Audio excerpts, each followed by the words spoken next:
Good afternoon, everyone. I'm Lydie, and I want to spend a little time this afternoon talking to you about corporations, that they were originally designed to do public good, what went wrong.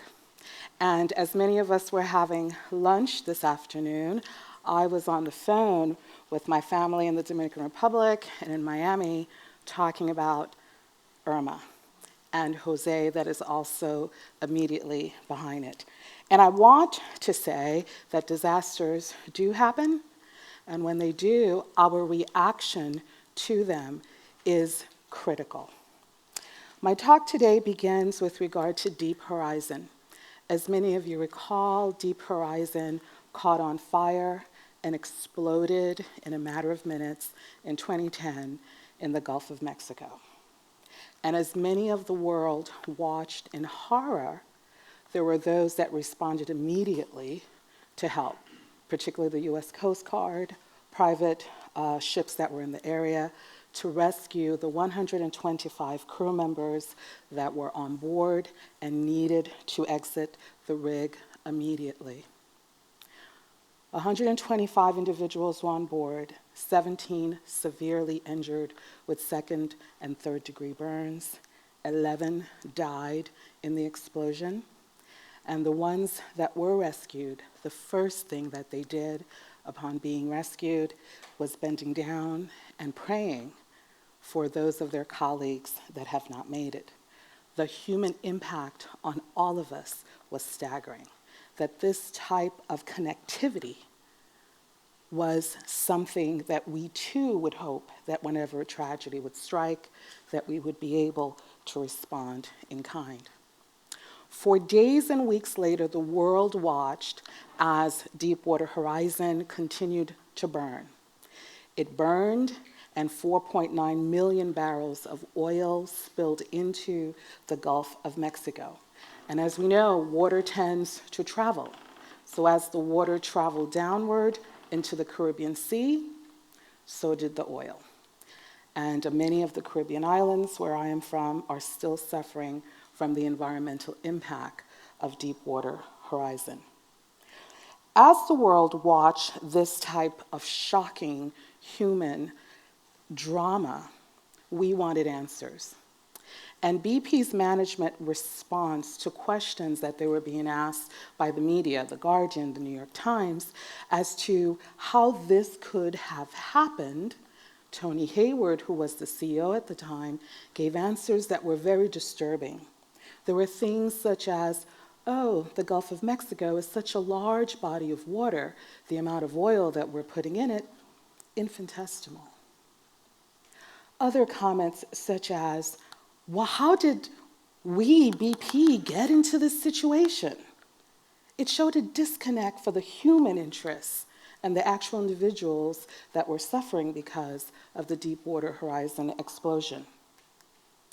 For many of us, we wanted answers in the US, and the US Congress responded immediately with an investigation, did not waste any time in determining that BP was reckless in its constant delay of maintenance of the rig.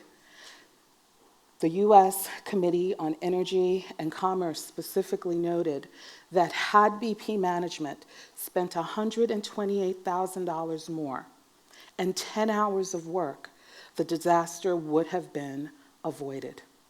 That angered a lot of people around the world.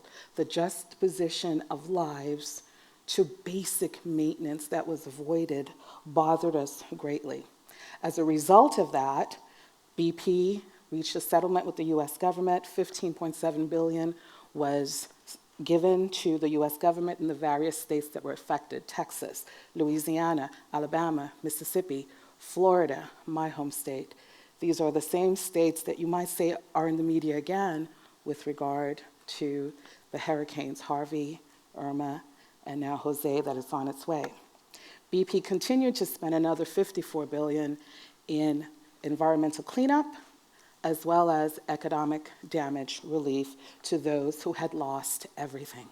So we must ask ourselves, why didn't BP make the safety repairs that needed to be done to stabilize the Deepwater Horizon rig?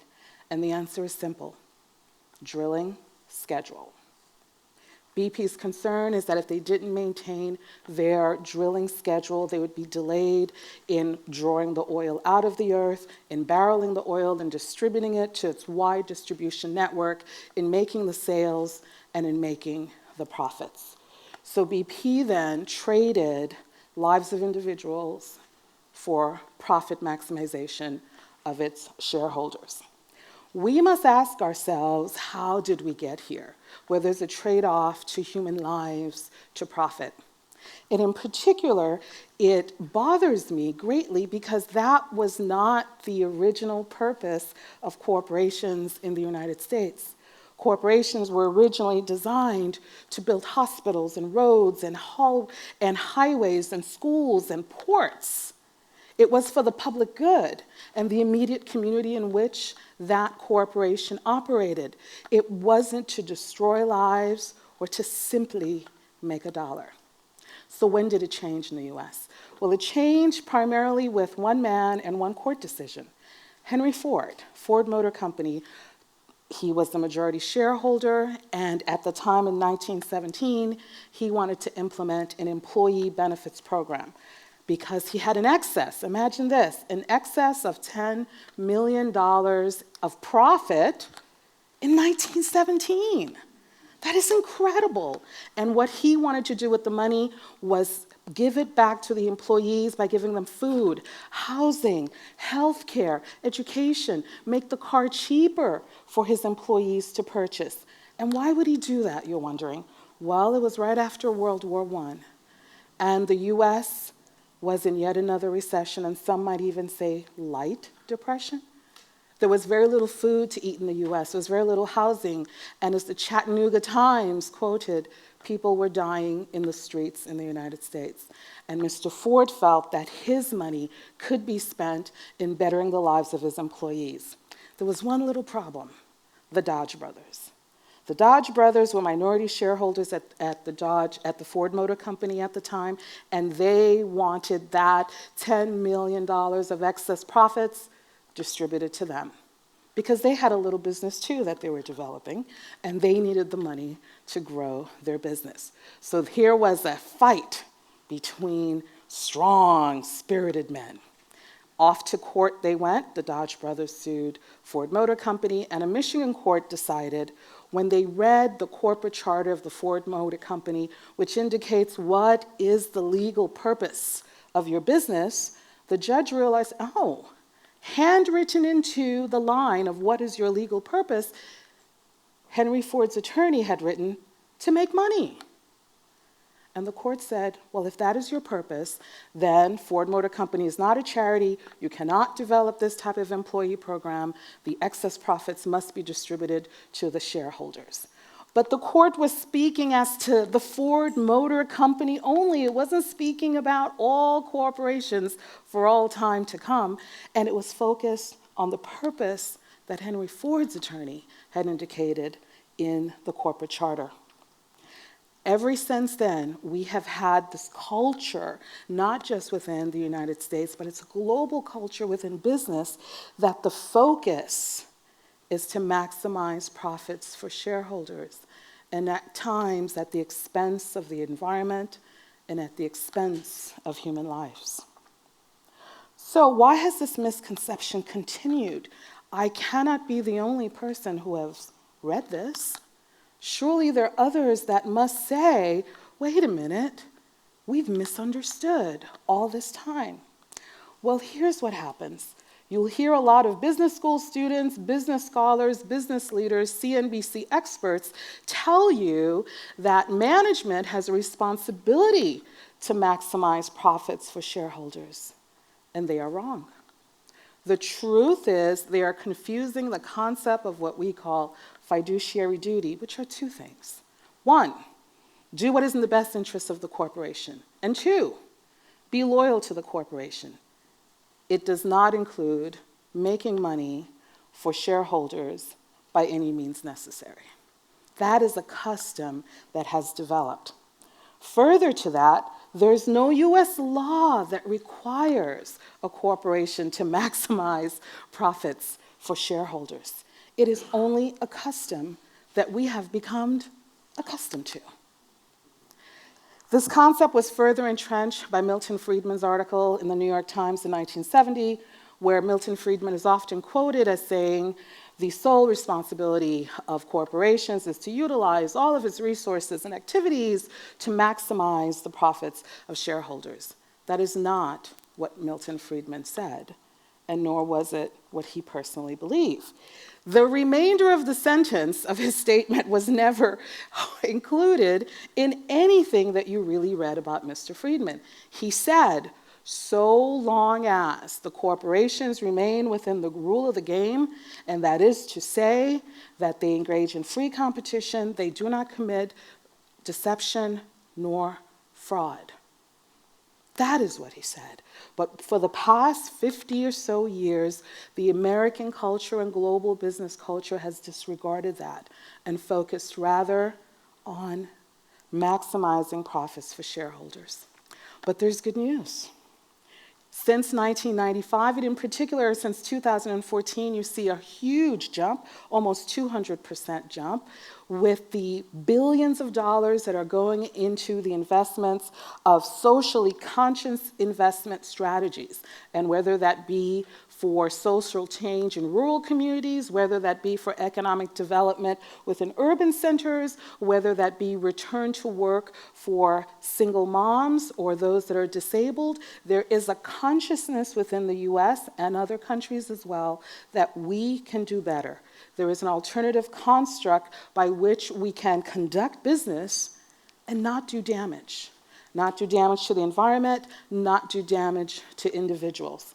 And that construct is the Public Benefits Corporation. And within the mandate of the Public Benefits Corporation, what you find is that there is a requirement for the board and management to agree from the onset that while in the process of seeking profit, they must, it is not optional, must weigh the impact of their business decisions as to how it will affect employees, how will it affect the environment, how will it affect the society within which they operate, and how will it affect for generations to come. There's a conscious collective thought process that we should not do harm with the business decisions that we do today. And what we find is that this concept is taking root. It is taking root not only in the United States, and you see 33 states have already agreed to legalize and support this concept of the Public Benefits Corporation. And these are not little states, these are big states. This is the state of Maryland, the state of Pennsylvania, the state of New York, the state of Delaware, which is the largest venue of the multinational corporations in the world, have said, we, the Chancery Court of Delaware, agree that there should be a different mechanism by which corporations are seeking profits. And you might say, well, who are these corporations that are considering the welfare of others above making profits? They're names that we recognize. Ben & Jerry's, a little ice cream, anyone? Cabot, a little cheese, anyone? Etsy, which is the European equivalent to eBay, where we're all sort of trading stuff that we don't want anymore. So these are large companies, well-known companies, powerful companies that are saying, we can do something different. We can do it in a different way that isn't causing harm while we are still making money. And this is not just happening in the US, it's happening in the UK, in Canada, in Australia. Italy last year said the entire country can easily reincorporate itself into a public benefits corporation to make a statement that we as a people can do better while seeking the dollar. So for me, this is simply a reconstruction of what the US corporations were originally intended to do. Provide a public good to the society within which they operate. It is good to see that almost 200 years later, we're fulfilling that goal. Thank you.